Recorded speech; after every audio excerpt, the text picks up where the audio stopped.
Olá, tudo bem? Sejam todos bem-vindos à nossa aula do Pré-ENEM de hoje. Eu sou a professora de Geografia, me chamo Jamaica Kelly. Sejam todos bem-vindos.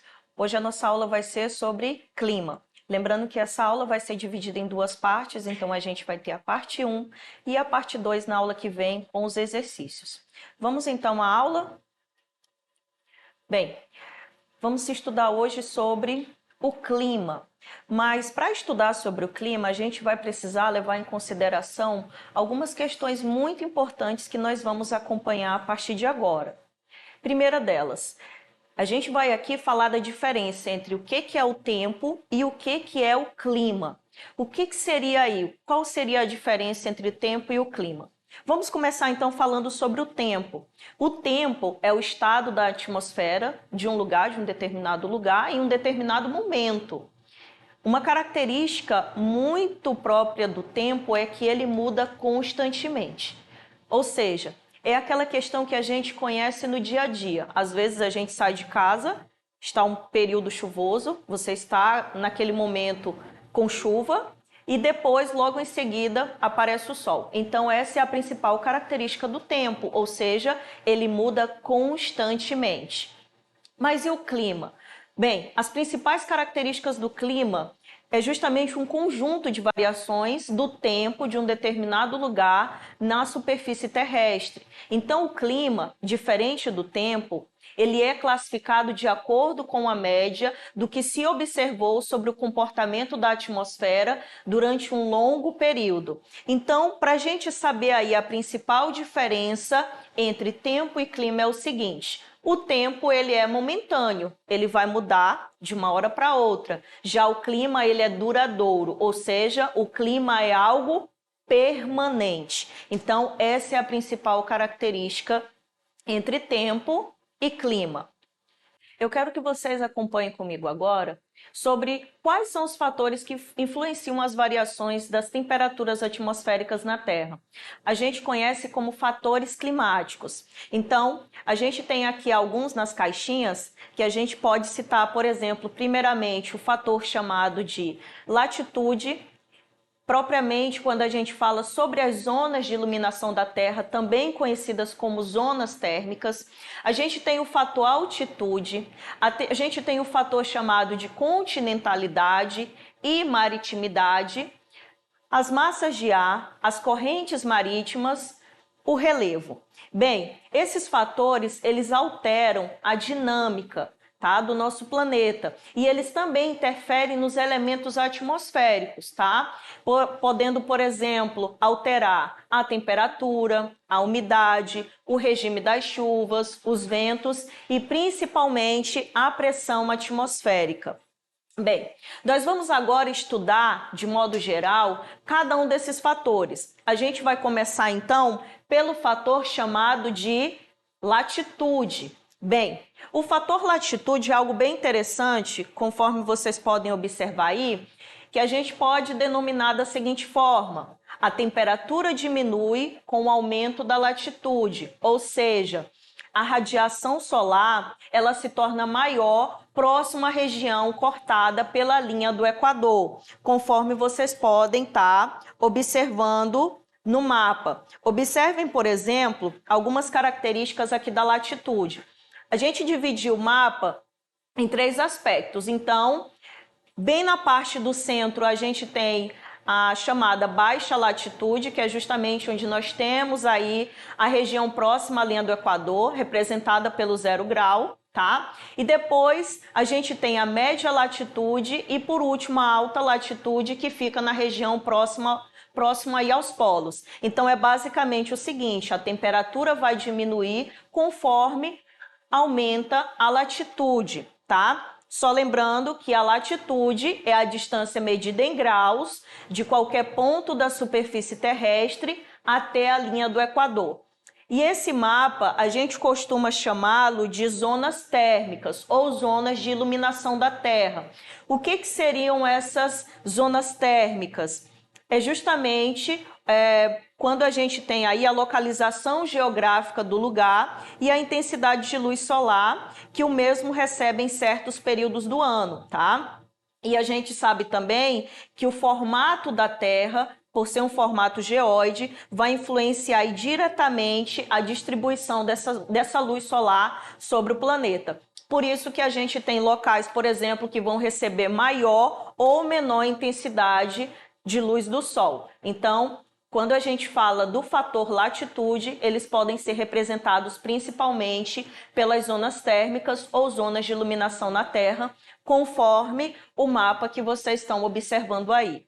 Vamos ao próximo fator? A gente tem um fator que é o fator da altitude. É muito comum nas provas os alunos confundirem o fator latitude com o fator altitude, devido à semelhança nas palavras. Mas vamos relembrar então, como que a gente pode diferenciar?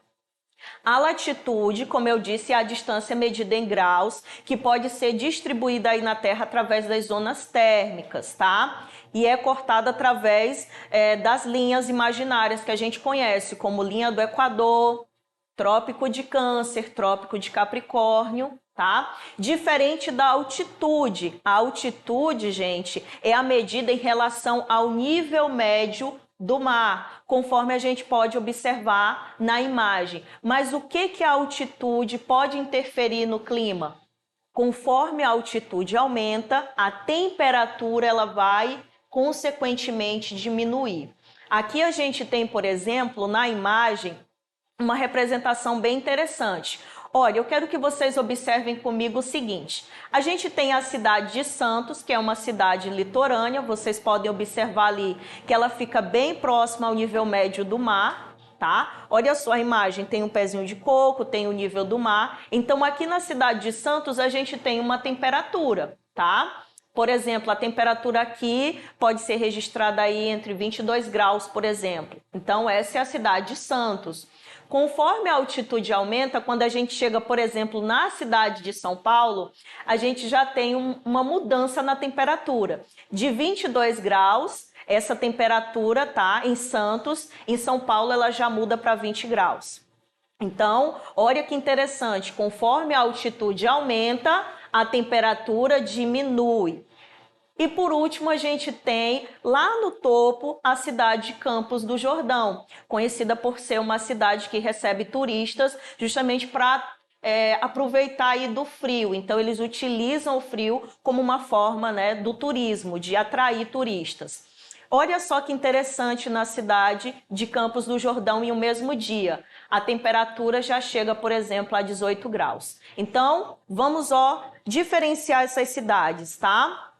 Cidade de Santos em um mesmo dia, 22 graus. Cidade de São Paulo em um mesmo dia, com outra altitude, 20 graus. Cidade de Campos do Jordão já vai apresentar aí 18 graus de temperatura. Então, esse é o fator chamado de altitude. Só lembrando que nós não podemos esquecer e não confundir a latitude com a altitude, tá? São coisas bem diferentes conforme vocês podem observar nas duas imagens, ok? Espero que vocês não se confundam mais. Bem, outro fator muito importante que vai contribuir também dentro desses fatores climáticos é o chamado fator relevo.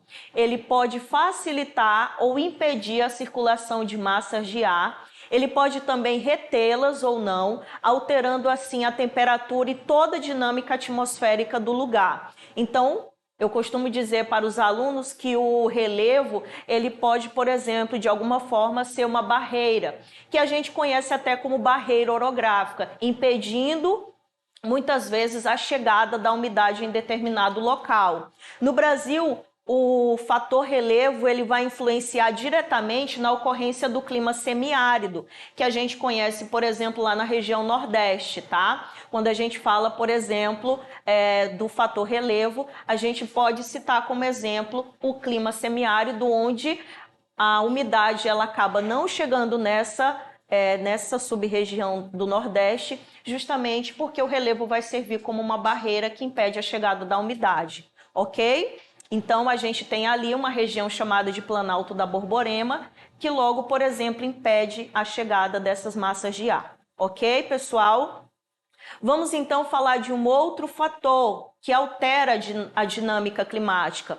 São as chamadas massas de ar, tá? Mas o que são massas de ar? São porções extensas e espessas da atmosfera que apresentam as mesmas ou parte das características peculiares das regiões onde foram formadas. Então, seja, por exemplo, a temperatura ou seja a pressão atmosférica. A gente tem no Brasil várias massas de ar que acabam interferindo diretamente na dinâmica e na distribuição climática do país. Olha que interessante, a gente tem, por exemplo, a massa equatorial continental, a massa tropical continental. Quando a gente fala, por exemplo, elas são siglas, MPA, a gente está falando da massa polar, tá? Antártida, a gente está falando, por exemplo, MEA, a gente está falando de uma massa equatorial, atlântica. Então, são todas, tá? Denominadas dessa forma, MTC, MPA, MTA, MEC, que quer dizer, né, massa equatorial continental, e cada uma atinge, por exemplo, cada uma, como eu disse, ela recebe características desse determinado local e elas acabam, por exemplo, como eu disse, são formadas, né, por porções extensas e espessas da atmosfera e que vão receber, por exemplo, essas características e elas podem muitas vezes viajar por vários lugares. É o caso, por exemplo, da MPA. Quando a gente tem na nossa cidade, no nosso estado do Acre, o fenômeno friagem, nada mais é do que a atuação da chamada MPA, ou seja, a chegada de uma massa polar que em alguns momentos ou provoca chuva ou faz aí acontecer a queda brusca da temperatura. Fenômeno esse que a gente conhece aqui como friagem, ok? Bem, vamos então falar das correntes marítimas agora. As correntes marítimas são massas de água que circulam pelos mares e oceanos, isto é, são verdadeiros rios com direções e constâncias bem definidas, que possuem suas próprias condições de temperatura e pressão, exercendo forte influência no clima nas regiões por onde passam aí, né, as regiões mais próximas, tá? Bem, as correntes marítimas, elas atuam principalmente nas regiões próximas aos litorais, tá? Quando a gente tem, por exemplo, uma região ali litorânea, uma cidade litorânea, ali pode ocorrer principalmente a influência dessas chamadas correntes marítimas. Então, ela vai ou favorecer no aumento ou muitas vezes na pressão ou até mesmo na queda da temperatura. Vamos para um outro slide que mostra um pouco da atuação dessas correntes marítimas. Então, como eu disse, olha só, a gente tem vários tipos de correntes marítimas. A gente tem, por exemplo, correntes que acabam tendo temperatura mais elevada e correntes que têm, por exemplo, temperatura mais baixa. Essas correntes vão interferir diretamente, por exemplo, nesses locais, tá? Então, olha a distribuição que interessante. Mas é interessante falar que essas correntes marítimas, a influência delas também, muitas delas influenciam diretamente o clima do nosso país, que vai ser a nossa próxima aula quando a gente falar sobre climas do Brasil. A gente vai ver a atuação direta dessas correntes marítimas na distribuição do clima brasileiro. Bem, quando a gente fala continentalidade e maritimidade, outra coisa que a gente não pode de forma alguma é confundir, tá? Continentalidade e maritimidade. A continentalidade diz respeito às regiões ali do continente. Já a maritimidade são aquelas áreas, tá, mais quentes que estão diretamente sendo influenciadas por conta da proximidade com o litoral, da proximidade com o mar. Então, maritimidade vem do mar, tá? As características, por exemplo, marítimas. A continentalidade é justamente das características do continente. Logo, a gente não pode de forma alguma confundi-los, ok? Então, continentalidade e maritimidade. Sobre a continentalidade e a maritimidade, eu vou fazer aqui um breve resumo, tá, da atuação e da influência desse aspecto no clima. Primeiro, a continentalidade é o seguinte: quanto mais afastado do mar for um local, maior será a sua continentalidade. Ou seja, é o aumento do que a gente chama de amplitude térmica, tá? Por exemplo, é quando a gente tem, por exemplo, um lugar esquentando bem mais durante o dia e esfriando bem mais à noite. A gente chama de amplitude térmica. Já a maritimidade, ela diminui a amplitude térmica de um lugar. Por exemplo, não é tão quente durante o dia e nem tão frio à noite. Então, são atuações bem diferentes. A maritimidade também ocorre durante o ano. Os lugares mais afastados do mar possuem um verão mais quente, tá? E um inverno mais frio, justamente diferente dos lugares que são situados ali próximo, por exemplo, dos oceanos. Como eu disse, a maritimidade vem justamente da influência, tá, dos oceanos e mares, ok? Gente, só um pouquinho para a gente entender melhor, dentro da continentalidade, da maritimidade, essa questão da amplitude térmica. Bem, a gente tem um gráficozinho que mostra, por exemplo, a temperatura máxima e mínima em março de 2008. E eu quero que vocês observem comigo que a temperatura máxima ela está representada pela cor vermelha e a temperatura mínima está representada pela cor azul. Aí olha que interessante, uma vai representar a temperatura máxima, a outra representa a temperatura mínima. E aqui a gente percebe o que a gente conhece como amplitude térmica. Olha só. A amplitude térmica é a diferença entre a temperatura média mais quente e a temperatura média mais fria do mês, do dia ou até mesmo do ano.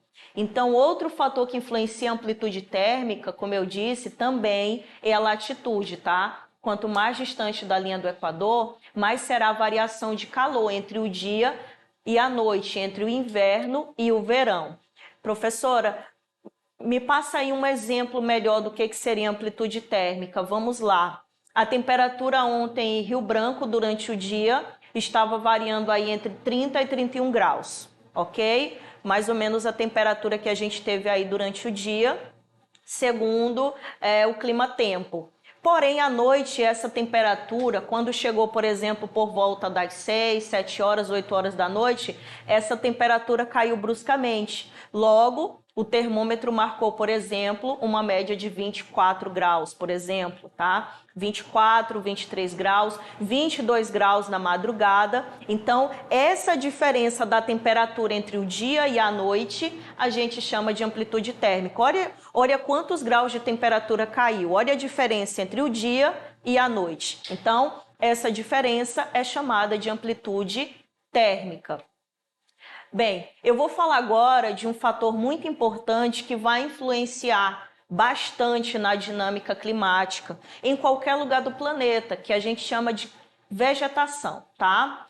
Onde há mais vegetação, a gente vai ter mais umidade e a gente vai ter aí uma menor amplitude térmica. Por exemplo, a gente tem um esqueminha com uma imagem que mostra dois pontos. A gente tem a presença do Sol, a gente tem, por exemplo, próximo aí a gente tem a questão da umidade representada em 70%, já numa região sem vegetação, a gente tem, por exemplo, 30%. Para a gente entender melhor sobre essa questão da vegetação, eu quero que vocês, junto comigo, observem a imagem e a gente pode concluir o seguinte: as florestas e demais formas de vegetação, elas ajudam a absorver o calor proveniente da radiação solar e amenizam, por exemplo, vão amenizar o aquecimento. Além do mais, a gente tem o fator da vegetação chamado de evapotranspiração e elas ajudam a aumentar a umidade do ar, provocando, por exemplo, mais chuvas. Então, além da vegetação contribuir com essa dinâmica climática, com a questão da evapotranspiração, ela também ajuda no regime das chuvas, tá? Então, esse é um dos motivos, por exemplo, da gente preservar, para a gente preservar as nossas florestas. Inclusive, em algumas cidades, olha que interessante, Em alguns locais já existem os chamados telhados verdes. Então, lá no topo dos prédios, a gente tem, por exemplo, alguns locais que fazem, por exemplo, o uso da vegetação, justamente para trazer para trazer um aspecto mais ameno ao clima, conforme vocês podem ver na imagem. Então, nas grandes cidades, isso já é uma realidade, tá? Então, essa é a nossa aula de hoje. Se eu falei de forma muito rápida, essa é a nossa referência, ou vocês podem também estar acompanhando na nossa plataforma e estar revendo essa aula. Lembrando que essa aula vai ter uma parte 2 e nos vemos na próxima aula. Até mais!